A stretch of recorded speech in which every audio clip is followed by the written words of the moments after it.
विश्वासार्ह बातम्या फक्त तुमच्यासाठी। शिर्डी न्यूज 24, निर्भीड पत्रकारिता, लोकशाहीची ताकद, तुमच्या हक्काचा आवाज। स्वागत समितीच्या माध्यमातून सर्व नियोजन झालेलं आहे।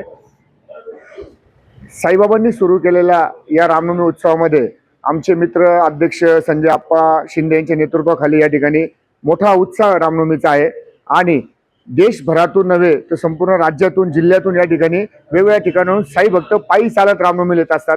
आणि शिर्डीच्या रामनवमीचं वैशिष्ट्य आहे की ही रामनवमी एका मशिदीमध्ये सुरू झाली, त्यामुळे या उत्सवाला या विश्वामध्ये एक वेगळं महत्त्व आहे। आणि येणारे साई भक्त जे आहे ते पायी चालत येतात, मुखाने ओम साईराम म्हणत येतात, रामाचा जय जयकार करतात, साईंचा जय जयकार करतात, साईंच्या पालखीला सोबत घेऊन येतात आणि त्या येणाऱ्या सर्व भक्तांचं स्वागत करणं हे आमचं कर्तव्य असतं।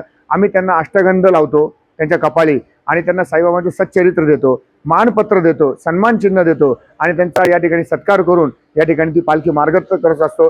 असं शिर्डी ग्रामस्थ व साईबाबा संस्थांच्या वतीने त्यांचं स्वागत केलं जातं, पालखीची आरती केल्या जाते, भव्य दिव्य सत्कार केला जातो। यावर्षी साधारणतः 1 लाख भक्तांचं स्वागत करण्याचा निर्णय या ठिकाणी पालखी स्वागत कमिटीने केलेला आहे।